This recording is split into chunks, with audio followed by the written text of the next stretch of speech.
تمام ہوئی۔ سورہ الانبیاء مکی دور کی سورہ ہے، اس میں توحید، رسالت، آخرت کے ساتھ انسان کو زوردار انداز میں جھنجھوڑا گیا ہے اور خواب غفلت سے جگایا گیا ہے، عیش پرستی پر تنبیہ ہے۔ فرمایا لوگوں کا وقت حساب قریب آ پہنچا، لوگوں کا وقت حساب قریب آ پہنچا اور لوگ غفلت میں پڑے اعراض کر رہے ہیں۔ ان کے پاس جب بھی کوئی نئی آیت آتی ہے، کوئی نئی نصیحت آتی ہے تو اسے غافل دل کے ساتھ کھیل تماشا کرتے ہوئے سنتے ہیں، انہیں پرواہ نہیں ہے کہ اللہ کا کیا حکم آ رہا ہے۔ بس آغاز یہاں سے فرمایا اور اس کے بعد کچھ شبہات کے جوابات ہیں۔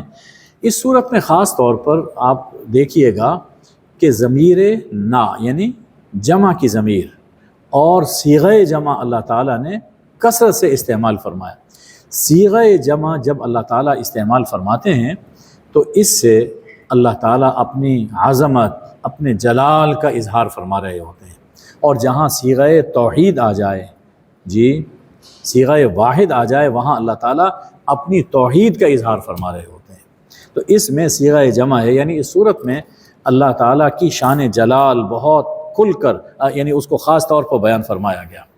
ارشاد فرمایا کہ وما ارسلنا، ہم نے آپ سے پہلے مردوں کو رسول بنا کر بھیجا جن پر ہم وحی کرتے رہے۔ اچھا، اگر تمہیں معلوم نہیں ہے تو جو اہل علم، اہل ذکر ہیں، ان سے پوچھ لو۔ اس سے یہ معلوم ہوا کہ جو بات معلوم نہ ہو وہ اہل علم سے پوچھنی چاہیے۔ خود جانتے نہیں، جاننے والوں کی مانتے نہیں تو علم کیسے حاصل ہو سکتا ہے۔ فرمایا کہ یہ کتاب جو ہم نے تمہاری طرف نازل کی ہے، اس میں تمہارا ذکر ہے۔ اس میں عربوں کا بڑا اعزاز ہے کہ ان میں اور ان کی زبان میں یہ کتاب نازل ہوئی۔ ایک اور مفہوم بھی ہے اس کا کہ اس میں یعنی ہم سے بھی خطاب اس میں ہو سکتا ہے کہ اس میں تمہارا ذکر ہے۔ قرآن مجید نے بہت سے اوصاف بیان فرمائے ہیں، یہ لوگ ایسے ہیں، ان کی جزا یہ ہے، یہ لوگ ایسے ہیں، ان کی جزا یہ ہے، یہ لوگ جن میں یہ اوصاف ہوں گے ان کی سزا یہ ہے۔ تو یہ اوصاف پڑھیے اور دیکھیے کہ ہم کن لوگوں میں ہیں، ہمارا ذکر کن لوگوں میں ہے، اور پھر اپنا رخ وہ سیدھا کرنا چاہیے۔ ارشاد ہے کہ ہم نے کتنی بستیاں پیس ڈالیں جو گناہ گار تھیں، ظالم تھیں، شرک کرتی تھیں، ان کے بعد دوسری قوم کو اٹھا کھڑا کیا، اور جب ہم ان کو تباہ کرنے لگے، ہمارے عذاب کو انہوں نے محسوس کیا تو ایڑ لگانے لگے بھاگنے کے لیے۔ حکم ہوا کہ لا ترکضو، ایڑ نہ لگاؤ، آؤ جن بنگلوں میں تم عیش کیا کرتے تھے ان میں واپس آؤ، آج تم سے پوچھا جائے گا۔ اب کہنے لگے یا ویلنا انا کنا، آئے ہماری کم بختی، یقیناً ہم قصوروار، یعنی پہلے ایڑ لگانے لگے تھے، اب ایڑیاں رگڑنے لگے۔ ایسا وہ چیخ و پکار کرتے رہے یہاں تک کہ ہم نے انہیں چورا چورا کر دیا، ڈھیر بنا دیا اور بجھ کر رہ گئے۔ یا اللہ ہماری حفاظت فرما۔ ارشاد فرمایا کہ یہ دنیا ہم نے آسمان اور زمین کو کھیل تماشے کے لیے پیدا نہیں کیا۔ یہ دنیا کوئی کھیل تماشا نہیں ہے، کوئی مذاق نہیں ہے، جیسے بعض لوگ یہ خیال کرتے ہیں کہ یہ بس ایک سٹیج ہے جس پر مختلف اداکار آ رہے ہیں، اپنا اپنا فن دکھا رہے ہیں اور جا رہے ہیں۔ ایسا نہیں ہے، خاص مقصد کے لیے اللہ نے اسے پیدا کیا۔ تو دنیا کھیل تماشا نہیں بلکہ حق اور باطل کا میدان ہے، میدان کارزار، یعنی اس میں حق اور باطل، سچ اور جھوٹ کے درمیان کشمکش جاری رہتی ہے، اور ہم حق کے ذریعے باطل کی سرکوبی کرتے رہتے ہیں۔ فرمایا کہ فرشتے بندگی میں لگے رہتے ہیں، وہ بندے ہیں، بندگی میں لگے رہتے ہیں، خدائی میں شریک نہیں ہیں۔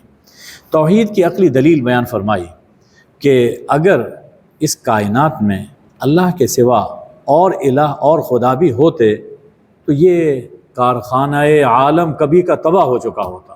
ہر خدا اپنی مرضی پر عمل کروانے کی کوشش کرتا۔ بالکل یہی مضمون سورہ المؤمنون میں بھی اللہ تعالیٰ نے بیان فرمایا ہے کہ ہر بادشاہ یا ہر خدا اپنی اپنی مخلوق کو لے کر دوسروں کے سامنے خم ٹھونک کے کھڑا ہو جاتا۔ وہ کہتا ہے کہ آج سورج ادھر سے نکلنا چاہیے، فرض کیجئے تو دوسرا خدا کہتا میں بھی تو خدا ہوں، نہیں آج ادھر سے نکلنا چاہیے، نتیجہ کیا ہوتا؟ کائنات تباہ ہو جاتی، خداؤں کی آپس میں لڑائی ہوتی۔ یہ جو کائنات اتنا ایکوریٹ سسٹم اس کائنات کا ہے، یہ بتا رہا ہے کہ اسے چلانے والا صرف ایک ہے۔ گاڑی میں 2 ڈرائیور ہوں تو گاڑی نہیں چل سکتی، ایکسیڈنٹ ہو جائے گا۔ کائنات کے اندر ایک سے زیادہ خدا موجود ہوں تو کائنات کی گاڑی بھی نہیں چل سکتی ہے۔ سبحان اللہ، جو عرش کا مالک ہے ان کی باتوں سے پاک ہے۔ وہ جو کچھ کرتا ہے اسے کوئی نہیں پوچھ سکتا اور وہ سب سے پوچھ سکتا ہے۔ اللہ ہے، مالک ہے وہ۔ فرمایا کہ آپ سے پہلے جتنے رسول آئے سب پر ہم نے یہی وحی کی تھی کہ لا الہ الا انا، اور یہی وحی آج بھی آ رہی ہے، لہٰذا اسے قبول کرو۔ فرشتے اللہ کے مکرم، اللہ کے بندے ہیں جن کو اللہ نے عزت عطا فرمائی ہے۔ وہ کسی بات میں سبقت نہیں کر سکتے، جو حکم ملتا ہے اس کی فرما برداری کرتے ہیں۔ اس لیے فرشتوں کو خدا یعنی فرشتوں کی طاقت کو دیکھ کر انسان کی عجیب سی نفسیات ہیں، جہاں طاقت دیکھتا ہے وہاں جھک جاتا ہے، اور جو سب سے جو طاقتیں دینے والا ہے، جو مرکز ہے قوت اور طاقت کا، اللہ، اس کو انسان بھول جاتا ہے۔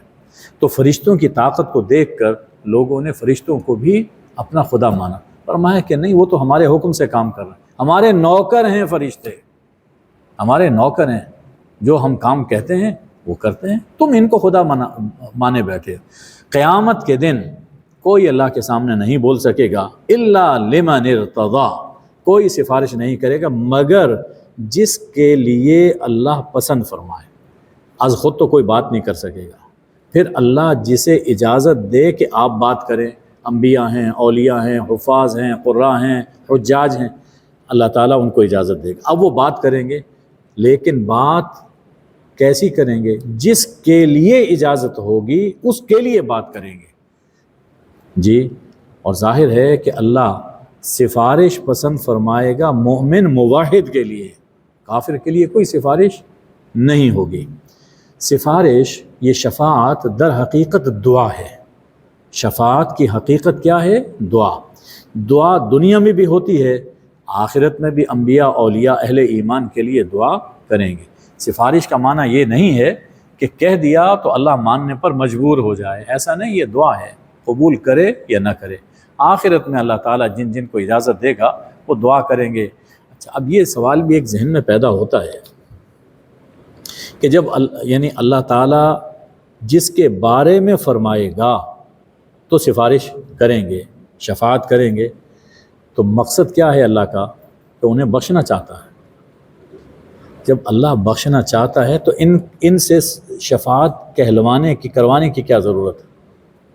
کئی فائدے۔ ایک چیز یہ ہے کہ دنیا میں انبیاء کو، اولیاء کو، حفاظ، قراء، اہل دین کو لوگوں نے معمولی جانا۔ اب قیامت کا منظر ہے، سب اولین و آخرین کھڑے ہوئے ہیں، تو دنیا میں جن کو معمولی سمجھا گیا ان سب کی جان پھنسی ہوئی ہے۔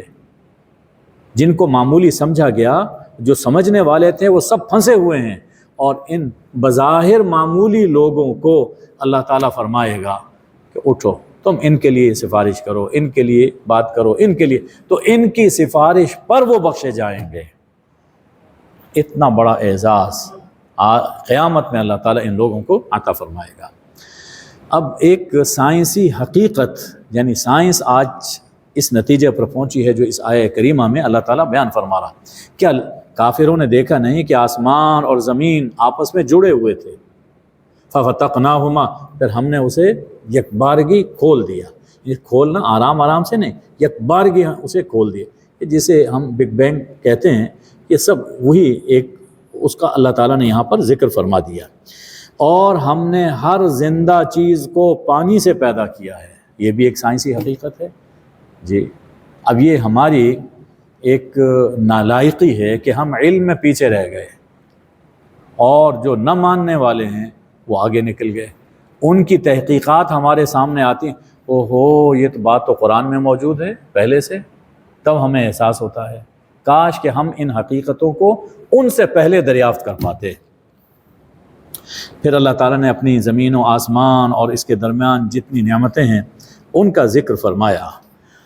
اس کے بعد ارشاد ہو رہا ہے کہ ہم نے، اب یہاں پر ہم پر ذرا غور کیجئے، موسیٰ اور ہارون کو، یعنی حضرت موسیٰ، تقریباً 18 پیغمبروں کا اللہ نے اس میں ذکر فرمایا اور ان پر جو جو نعمتیں فرمائیں۔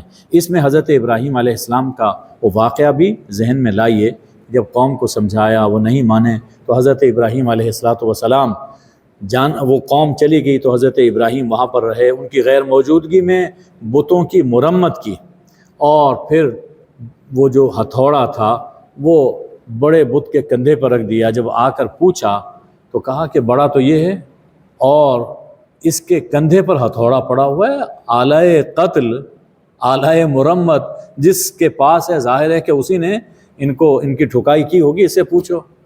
اس پر وہ شرمندہ ہوئے اور چپ ہو گئے۔ اب وہ سوچنے لگے کہ ہم کیسے ابراہیم کو سزا دیں، جواب تو ہے نہیں۔ چنانچہ انہوں نے آگ میں ڈالا اور اللہ نے اس آگ کو ان کے لیے گلزار بنا دیا۔ اب دیکھیے پیغمبروں پر یعنی اللہ تعالیٰ اپنی نعمتوں کا ذکر کر رہا ہے، اور اس میں الہ کے مفہوم کی وسعت اللہ نے سمجھائی ہے۔ ہم یہ سمجھتے ہیں کہ الہ کا معنی وہ ہے کہ جس کے سامنے نماز پڑھی جائے، بس وہ الہ، لا الہ الا اللہ، یعنی اللہ کے سامنے بس نماز پڑھی جائے۔ یہ بہت بڑی عبادت ہے، الہ وہی ہے جس کے لیے نماز پڑھی جائے، لیکن الہ کیا کچھ کر سکتا ہے، یہ مفہوم بہت وسیع ہے۔ یہاں اللہ تعالیٰ نے اس مفہوم کو واضح فرمایا۔ موسیٰ اور ہارون کو فرقان ہم نے عطا کی، ذرا ہم پر غور کیجئے، یہ بابرکت قرآن ہم نے نازل کیا، اور ابراہیم کو توحید کی سمجھ ہم نے دی، بتوں کو توڑنے کا حوصلہ ہم نے بخشا، اور پھر بھڑکتے الاؤ میں زندہ سلامت ہم نے رکھا۔ ابراہیم کو اور لوط کو بابرکت زمین ہم نے عطا کی، ابراہیم کو اسحاق اور یعقوب ہم نے دیے، انہیں ائمہ ہدایت ہم نے بنایا۔ لوط کو حکمت و علم اور نجات ہم نے دی، نوح کو کرب عظیم سے نجات ہم نے دی، ان کی نصرت ہم نے کی، اور منکرین کو غرق ہم نے کیا۔ سلیمان کو مقدمہ سمجھنے کی صلاحیت ہم نے بخشی، داؤد کے ساتھ پہاڑوں اور پرندوں کو تسبیح ہم نے پڑھائی، اور داؤد کو زرہ سازی کی صنعت ہم نے سکھائی۔ ہوا کو اور جنوں کو سلیمان کے تابع فرمان ہم نے کیا۔ ایوب نے بے بسی میں ہمیں پکارا، انہیں بیماری سے شفا ہم نے دی، اور صرف شفا ہی نہیں دی بلکہ اس دوران میں جتنا مالی جانی نقصان ہو گیا تھا وہ کئی گنا ہم نے پورا کیا۔ اسماعیل، ادریس اور ذوالکفل پر رحمت ہم نے فرمائی۔ یونس نے تاریکیوں میں ہمیں پکارا، لا الہ الا انت سبحانک انی کنت من الظالمین، انہیں غم سے نجات ہم نے دی۔ زکریا نے ہم سے دعا کی، رب لا تذرنی فردا وانت خیر الوارثین، انہیں یحییٰ بیٹا ہم نے عطا کیا۔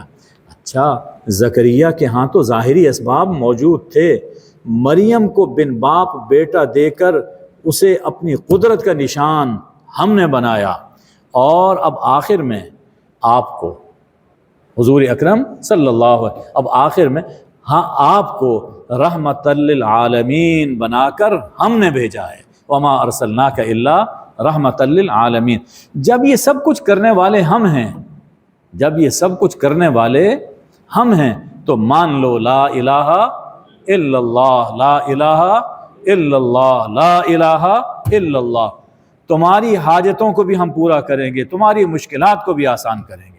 دیکھیے الہ وہی ہو سکتا ہے جو دنیا اور آخرت میں سب کی حاجت روائی اور مشکل کشائی کر سکے، جو قیامت اور میزان کا مالک ہو، اور ایسا صرف اللہ ہے، لہٰذا لا الہ الا اللہ۔ یہ جتنی احوال ذکر فرمائے، جتنے حالات ذکر فرمائے ہیں پیغمبروں کے، انسانی ضرورتیں بس یہی ہوتی ہیں۔ تو گویا یہ بات سمجھائی گئی کہ زندگی کی کوئی سی ضرورت تمہیں پیش آئے، میرے در پہ آؤ، میرے سامنے سر جھکاؤ، مجھ سے مانگو، میں تمہاری سب حاجتوں مرادوں کو پورا فرماؤں گا۔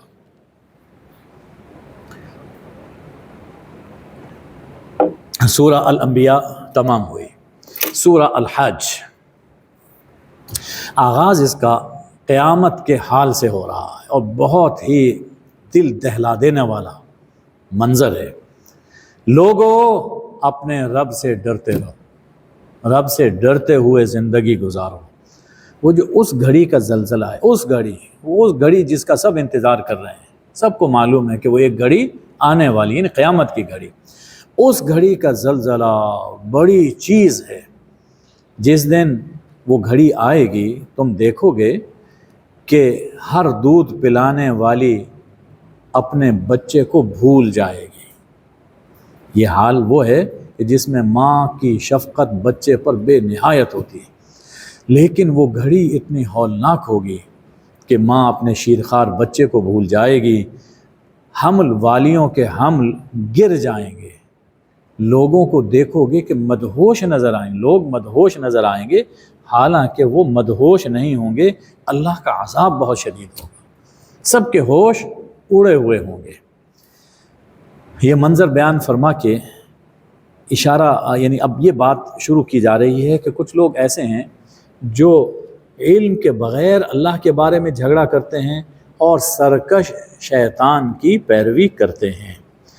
اب ارشاد ہے قیامت کی، قیامت کیسے آئے گی؟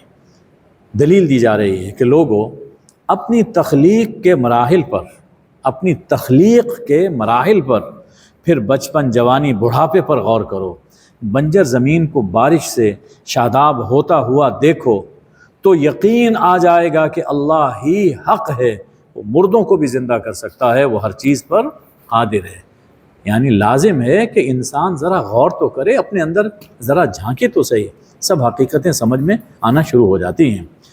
کچھ لوگ ایسے ہیں کہ جو اللہ کے بارے میں جھگڑا کرتے ہیں، بحث کرتے ہیں، ان کے پاس کوئی علم ضروری نہیں ہے، نہ ان کے پاس کوئی دلیل عقلی ہے، نہ کوئی دلیل سمعی اور نقلی ہے، نہ تو آسمانی صحیفوں سے ان کے پاس کوئی دلیل موجود ہے، اور نہ ہی کوئی یعنی عقل وہ یہ ان کی رہنمائی کر رہی ہے کہ ہاں یہ بات ایسے ہے۔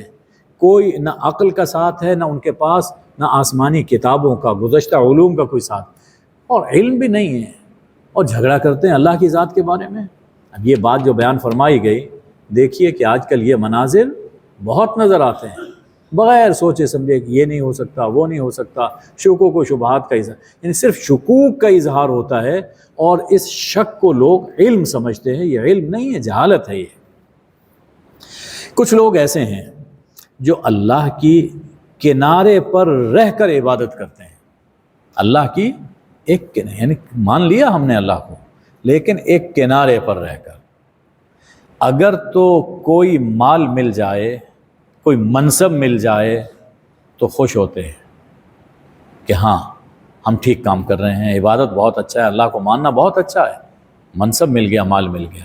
اور اگر کوئی آزمائش آ جائے تو چونکہ کنارے پہ فوراً الٹے منہ وہ پھر جائیں گے، چہرہ پھیر لیں گے۔ فرمایا کہ ایسے لوگ جو کنارے پر رہتے ہیں، دین کے میدان میں نہیں آتے، ان کی یہ دنیا میں بھی خسارے میں ہیں، آخرت میں بھی خسارے میں ہیں، اور یہی سب سے بڑا خسارہ ہے کہ جس کی دنیا بھی لٹ جائے، جس کی آخرت بھی تباہ ہو جائے۔ یہ کون لوگ ہیں؟ اس پہ ذرا غور کیجیے۔ عام طور پہ منافق ہوتے ہیں، یہ لوگ منافق ہوتے ہیں۔ ہم منافق تو نہیں کہتے، لیکن یہ جو دنیا پرست سیاستدان ہیں یا دین فروش علماء ہیں، دنیا پرست سیاستدان یا دین فروش علماء، ان کا حال بھی کچھ ایسا ہی ہوتا ہے۔ بڑے سمجھدار، دیکھتے ہیں ادھر فائدہ ہے تو جھک جائیں گے ادھر، اور اگر کوئی نقصان ہے تو ادھر ہو جائیں گے، اور ایسی تعویلیں اور باتیں کریں گے، عقل دنگ رہ جاتی ہے۔ فرمایا کہ جو شخص یہ گمان کرتا ہے کہ اللہ حضور اکرم صلی اللہ علیہ وآلہ وسلم کی نصرت نہیں کرے گا دنیا اور آخرت میں، تو وہ کر لے کیا کرنا چاہتا ہے، ایک رسی تان لے، اور پھر وہاں سے اس مدد کو آسمان میں ایک رسی تانے، اور اللہ کی جو یعنی اوپر چڑھے، اور اللہ کی مدد جو آ رہی ہے اس کو وہ سلسلہ کاٹ دے۔ ہو سکتا ہے کہ یوں ہی اس کا غیظ اور غصہ ٹھنڈا ہو جائے، یعنی تم اللہ کی نصرت کو نہیں روک سکتے، تم کتنا ہی زور لگا لو، اسی غیظ و غضب کے اندر تمہیں مرنا پڑے گا، مرتے جاؤ گے۔ فرمایا کہ کیا اللہ کی قدرت کا ذکر ہے، اور یہ آیہ سجدہ کا مفہوم میں بیان کر رہا ہوں، سجدہ کر لیجئے گا۔ یہاں سجدے کا مفہوم یہ ہے، ایک تو یہ ہے نا جیسے ہم سجدہ کرتے ہیں، زمین پر سر رکھتے ہیں، یہاں مفہوم یہ ہے کہ اللہ نے جسے جس کام کے لیے بنایا ہے سب چیزیں اس کام میں لگی ہوئی ہیں۔ اب اس میں ذکر آ رہا ہے، دیکھیے کیا آپ نے نہیں دیکھا کہ اللہ کے سامنے سجدہ کر رہے ہیں آسمانی مخلوق اور زمینی مخلوق بھی، سورج، چاند، ستارے، پہاڑ، درخت، چوپائے، اور بہت سے انسان، اور بہت سے انسان ایسے ہیں جن پر عذاب کا فیصلہ ثابت ٹھہر چکا ہے۔ وَمَن يُهِنِ اللَّهُ فَمَا لَهُ مِن مُكْرِمٍ، اور جسے اللہ رسوا کر دے اسے کوئی عزت نہیں دے سکتا۔ عزت العزیز سے ملے گی، العزیز جو صاحب عزت ہے اس سے عزت ملے گی، تو جسے اللہ رسوا کر دے اسے کوئی عزت نہیں دے سکتا۔ اس لیے اپنا تعلق اللہ سے مضبوط رکھنا چاہیے۔ اللہ جو چاہتا ہے کرتا ہے۔ فرمایا یہ دو گروہ ہیں، یہ بدر کے میدان کی جانب بھی اشارہ ہے، اور جتنے بھی معرکے ہو رہے ہیں دو گروہ ہیں، ایک ایمان پر قائم ہے، اللہ کی توحید کو مانتا ہے، دوسری طرف مشرک ہیں۔ جی یہ دو گروہ ہیں، رب کے بارے میں ان کا جھگڑا ہوا۔ اچھا جو مومن ہیں یہ تو کامیاب ہیں، ان کا انجام بعد میں آ رہا ہے، لیکن جو کافر ہیں ان کے لیے آگ کے کپڑے کاٹے جائیں گے، سیے جائیں گے، اور ان کے اوپر کھولتا پانی گرایا جائے گا، جس سے جو کچھ پیٹ میں ہے گل کے نکل جائے گا، اور ان کی کھالیں جھلس جائیں گی، اور لوہے کے گرزوں سے ان کو مارا جائے گا۔ جب بھی یہ جہنم سے نکلنا چاہیں گے تو دوبارہ اس میں دھکیل دیا جائے گا، کہا جائے گا کہ اس جلنے کے آگ کے عذاب کا مزہ چکھو۔ اور جو ہماری خاطر دنیا میں معرکہ آرا ہوئے، ایمان اور عمل صالح کی زندگی بسر کرتے رہے، انہیں ہم جنتوں میں داخل کریں گے، انہیں سونے کے کنگن پہنائے جائیں گے، اور موتیوں سے سجا لباس ان کو عطا کیا جائے گا، حریر کا لباس، ریشم کا لباس۔ اب مسجد الحرام اور یہاں کے مناسک کی تلقین فرمائی جا رہی ہے، اور اس کا ادب تعلیم فرمایا جا رہا۔ یہ لوگ جو کافر ہیں، یہ ایک تو انہوں نے کفر کیا، دوسرا جرم یہ کر رہے ہیں کہ اللہ کی راہ سے روکتے ہیں، نہ صرف اللہ کی راہ سے روکتے ہیں بلکہ مسجد الحرام سے بھی روک رہے ہیں۔ جیسا کہ سفر حدیبیہ میں جب آپ عمرے کے لیے تشریف لائے تھے تو لوگوں نے روک دیا، آپ کو عمرہ نہیں کرنے دیا، تو مسجد الحرام سے روکتے ہیں۔ حالانکہ مسجد الحرام ایسا مقام ہے جو سب انسانوں کے لیے برابر، خواہ اس میں رہنے والے ہوں یا باہر سے آنے والے ہوں، یعنی سب مومنین کے لیے وہ برابر ہے، وہاں سے کسی کو روکنا جائز نہیں ہے، کسی کو روکنا جائز نہیں ہے۔ اب ایک بات کہی گئی ہے، جو لوگ بھی حرم پاک میں جائیں اس آیہ کریمہ کو ذہن میں رکھیں۔ اللہ نے فرمایا کہ جو اس مسجد الحرام یعنی حد حرم کے اندر جو ازراہ ظلم، ازراہ شرارت، الحاد کا، گناہ کا ارادہ کرتا ہے، وَمَن يُرِد، جو ارادہ کرتا ہے، ہم اسے عذاب علیم چکھائیں گے، عذاب علیم۔ حرم میں گناہ کی سزا زیادہ ہے، جہاں ثواب بہت زیادہ ہے وہاں سزا بھی زیادہ ہے۔ ثواب کے لیے تو بتا دیا کہ 1,00,000 گناہ، لیکن سزا کا ذکر نہیں ہے، صرف عذاب علیم کا ذکر فرمایا۔ ارادہ یعنی ارادہ گناہ پر بھی پکڑ ہے، یہاں ارادہ گناہ پر پکڑ نہیں۔ اللہ نے قرآن میں ذکر فرما دیا کہ اگر ارادے ہیں لیکن گناہ تک انسان نہیں پہنچا تو سب کچھ معاف۔ لیکن حرم ایسی جگہ ہے کہ جو سوچتا ہے، پلان کرتا ہے، چاہے وہ گناہ تک نہ پہنچے لیکن اس پر بھی پکڑ ہے کہ کم وقت آیا کہاں ہے اور تمہاری سوچیں کیا ہیں۔ تو اس لیے وہاں جا کر ہر چیز کو اپنے کنٹرول میں رکھنا چاہیے، اپنی نگاہوں کو، اپنے کانوں کو اور اپنی سوچوں کو۔ اب حضرت ابراہیم علیہ السلام کا ذکر ہے کہ ابراہیم علیہ السلام کو ہم نے یہ بیت کا مقام یہ ان کو دکھایا تھا، اور ان کو یہاں یہ درست کروایا۔ اور مقصد کیا تھا اس بیت اللہ کا؟ کہ مجھ سے کسی چیز یعنی شرک نہ کیجئے، اور یعنی یہ وہ مقام بنائیے، ایسا مقام بنائیے کہ جہاں سے شرک کی تردید ہو اور توحید کا نور جہاں سے پھیلے، اور اس کو عبادت کرنے والوں کے لیے صاف ستھرا اور پاکیزہ رکھیے۔ تو مسجدوں کو صاف ستھرا رکھنا چاہیے۔ فرمایا کہ لوگوں میں حج کا اعلان کیجیے، لوگوں کو بلائیے اللہ کے گھر کی جانب کہ اللہ نے تم پہ حج فرض کیا ہے، حج کرنے کے لیے آؤ۔ تم دیکھو گے کہ لوگ پیدل بھی آئیں گے، اور اتنی دور دور سے آئیں گے کہ چلتے چلتے اونٹنیاں دبلی ہو جائیں گی۔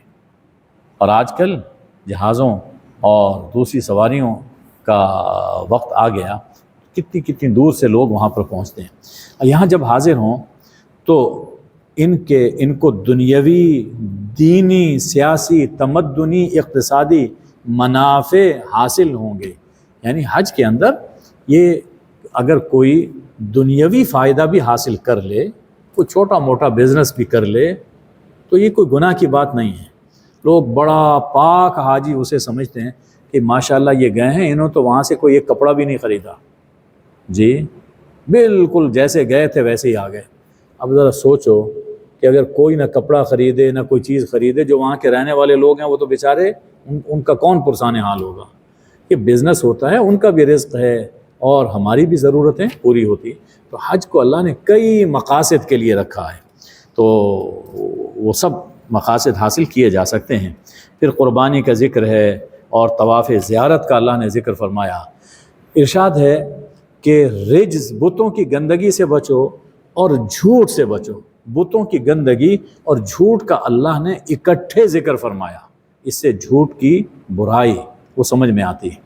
اور یوں رہو کہ صرف اللہ سے تعلق ہو، یکسو ہو کر شرک نہ کرتے ہو۔ اور یاد رکھو کہ جو شرک کرتا ہے وہ شرک، یعنی توحید ایک بلندی ہے، شرک انتہائی پستی ہے۔ تو جو شخص شرک کرتا ہے وہ توحید کی بلندی سے، آسمان سے گویا زمین کی طرف گر رہا ہے۔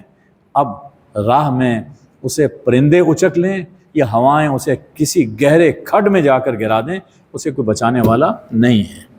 یہ سن چکے، یہ سن چکے ذالک، یہ سن چکے توحید کی ہم بات سنتے چلے آ رہے ہیں۔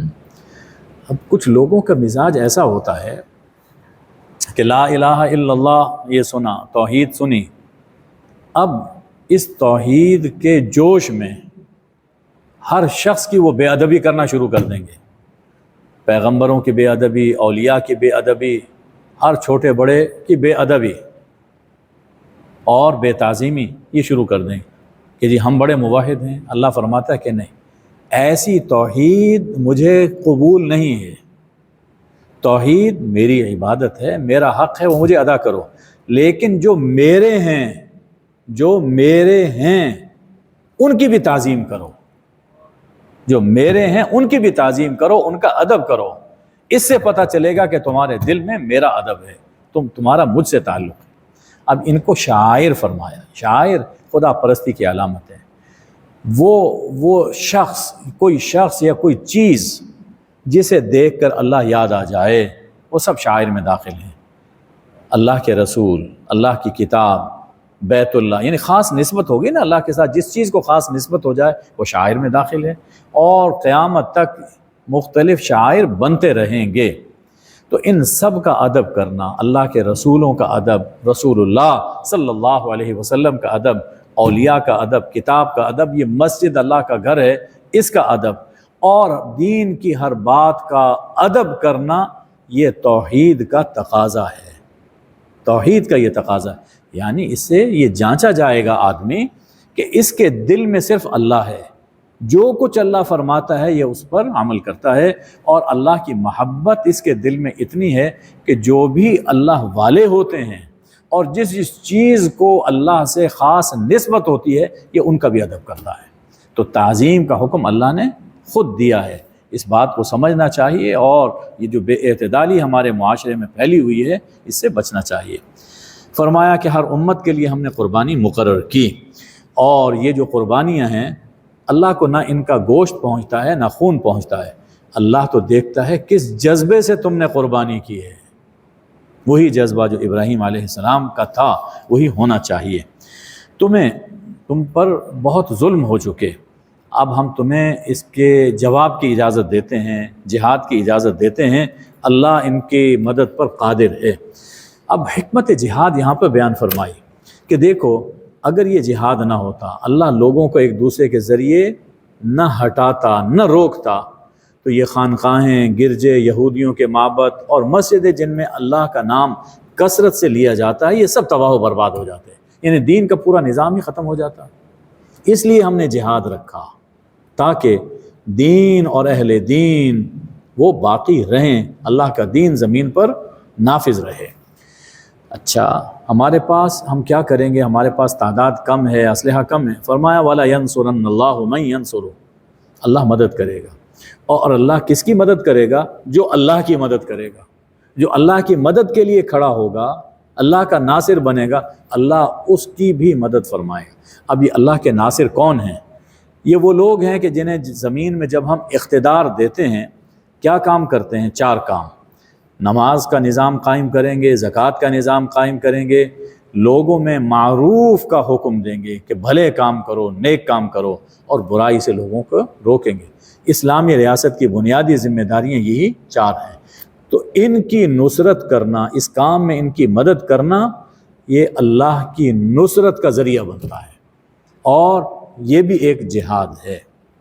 نہیں مانو گے تو پہلی قوموں کے حالات تمہارے سامنے ہیں۔ زمین میں ذرا چل پھر کر کیا تم نے دیکھا نہیں کہ کتنے قلعے اور بستیاں اور شہر تھے جو ہم نے تباہ کر دیے؟ ذرا چلو اور نگاہ عبرت سے دیکھو جی، تاکہ تمہیں کوئی بات سمجھ آ جائے۔ دیکھو یہ آنکھیں اندھی نہیں ہوتی، یہ دل جو سینوں میں ہیں یہ اندھے ہو جاتے ہیں، دل بھی بینا اور نابینا ہوا کرتے ہیں۔ اس کے بعد ارشاد فرمایا کہ شیطان ہمیشہ احکام میں خلط ملط کرتا رہا پیغمبروں کے دور میں، اور اب بھی مختلف طریقوں سے۔ اب یہ ہے کہ قرآن کے الفاظ میں تو خلط ملط نہیں کر سکتا، لیکن ایسے ایسے معانی اس کے لوگوں کو ذہن میں ڈالتا ہے، شکوک پیدا کرتا ہے کہ انسان حیران ہو جاتا ہے۔ آپ سن سکتے ہیں جو کچھ معاشرے میں باتیں پھیلی ہوئی ہیں۔ تو شیطان ہمیشہ احکام میں خلط ملط کرتا رہا، لیکن اللہ دین کو محکم فرماتا رہا۔ شیطان کی یہ کاروائیاں آزمائش کے لیے ہوئیں اور ہوتی ہیں تاکہ منافق اور مومن کا حال سب پر کھل جائے۔ سورہ کے آخر میں اللہ تعالیٰ فرما رہے ہیں قرآن مجید کے حوالے سے کہ جب ان لوگوں کے سامنے ہماری روشن آیتیں تلاوت کی جاتی ہیں تو تم دیکھو گے کہ کافروں کے چہرے بگڑ جاتے ہیں، ناگواری کے اثرات ان کے چہرے پر دکھائی دیتے ہیں۔ ایسا لگتا ہے، غصے کے مارے ایسا لگتا ہے کہ یہ ان قاریوں پر پل پڑیں گے، ان کو ماریں گے، پیٹیں گے۔ اچھا قرآن سن کر تمہیں غصہ آ رہا ہے نا، اس سے بری بات تمہیں بتاؤں، وہ ہے آگ۔ قرآن نہیں سنتے تو ظاہر ہے اس سے ہٹ کر جب زندگی گزارو گے تو آگ میں جانا پڑے گا، وہ تمہارے اس غصے سے کہیں زیادہ شدید ہے۔ اس سے یہ معلوم ہوتا ہے کہ جو قرآن سن کر کبیدہ خاطر ہو اور چیں بجبی ہو، علامت ہے کہ دل میں روگ ہے، علامت ہے کہ دل میں روگ ہے۔ اور قرآن سن کر خوشی ہو تو علامت ہے کہ قلب سلیم ہے، قلب سلیم ہے۔ اس سے یہ معلوم ہوا، یہ جملے پر غور کیجئے، اس سے یہ معلوم ہوا کہ قرآن ایمانی ECG ہے۔ ECG سے دل کا حال پتہ چل جاتا ہے، تو قرآن یہ ایمان کی ECG ہے۔ لوگوں تمہارے سامنے ایک مثال بیان کی جاتی ہے، پورے غور سے سنو۔ یہ اللہ کے سوا جن جن کو پکارتے ہیں یہ تو ایک مکھی بھی پیدا نہیں کر سکتے، خواہ یہ سب اکٹھے ہو جائیں، اور پیدا کرنا تو دور کی بات ہے، اگر مکھی ان سے کوئی چیز چھین کر لے جائے یہ اس سے واپس چھڑا نہیں سکتے۔ یہ طالب بھی کمزور، یہ مطلوب بھی کمزور، یہ عابد بھی کمزور، یہ معبود بھی، سب کمزور ہیں۔ انہوں نے اللہ کو پہچانا ہی نہیں اور اس کی شان، اس کی قدر ہی نہیں کی ہے۔ اے ایمان والو، رکوع کرو، سجدہ کرو اور اپنے رب کی عبادت کرو اور نیک کام کرتے رہو، تاکہ تم فلاح پاؤ۔ معلوم یہ ہوا کہ فلاح پانے کے لیے یہ ساری چیزیں ضروری ہیں۔ محنت کرو، کوشش کرو اللہ کے بارے میں جیسا کہ کوشش کا حق ہے۔ اللہ نے تمہیں چن لیا، دین میں تم پر کوئی تنگی نہیں رکھی۔ اپنے ابا ابراہیم کے دین کی پیروی کرو۔ اللہ نے تمہارا نام اس کتاب میں اور اس سے پہلی کتابوں میں مسلم رکھا ہے۔ ہمارا نام مسلم اللہ نے رکھا، لہٰذا ہمیں اپنی شناخت، دینی شناخت وہ مسلم کے نام سے کروانی چاہیے۔ یہ سب کچھ اس لیے ہے تاکہ اللہ نے تمہیں اس لیے چنا تاکہ رسول تم پر گواہ ہوں اور تم لوگوں پر گواہ ہوں۔ سو نماز قائم کرو، زکوٰۃ دو، اور اللہ کو مضبوطی سے تھام لو۔ اللہ تمہارا مولا ہے، اور کیا خوب مولا اور کیا خوب مددگار ہے۔ یہ جو فرمایا کہ جاہدوا فی اللہ حق جہادہ، اس جہاد میں جہاد کی ساری قسمیں شامل ہو جاتی ہیں۔ اپنے آپ کے ساتھ جہاد، شیطان کے مقابل جہاد، کافروں کے ساتھ جہاد، باغیوں کے ساتھ جہاد، اور مجاہدے میں کہ مجاہدہ کرو، اس میں زبانی، قلمی، مالی، بدنی ہر طرح کی کوشش وہ شامل ہے۔ انسان کو اللہ نے جو صلاحیت عطا فرما رکھی ہے، وہ اپنی صلاحیت، اپنی توانائی اللہ کے دین کے لیے استعمال کرے، بس یہی اللہ کو مطلوب ہے۔ وآخر دعوانا ان الحمد للہ رب العالمین۔ اللہم صلی علی سیدنا و مولانا محمد النبی الامی وآلہ وبارک وسلم۔ اے اللہ ہمیں دین کی خدمت کی توفیق عطا فرما، ہمیں خدمت کے لیے قبول فرما لے۔ اے اللہ قرآن کی برکت سے ہماری ظاہری اور باطنی بیماریوں کو دور فرما۔ اے اللہ ہمیں رزق حلال وافر اور واسع عطا فرما۔ اے اللہ ہمارے کاروبار میں برکت عطا فرما، ہر طرح کی تنگی کو دور فرما۔ اے اللہ تو نے انبیاء کو، اپنے پیاروں کو سب کچھ عطا فرمایا۔ اے اللہ ہم بھی انہی انبیاء کے پیروکار ہیں، ہم تیرے بندے ہیں۔ اے اللہ ہماری بھی سب مرادیں پوری فرما، ہماری مشکلوں کو آسان فرما، ہمارے وطن پر نظر رحمت فرما۔ وصلی اللہ وبارک وسلم علی حبیبہ سیدنا محمد و آلہ الطیبین الطاہرین، آمین یا ارحم الراحمین۔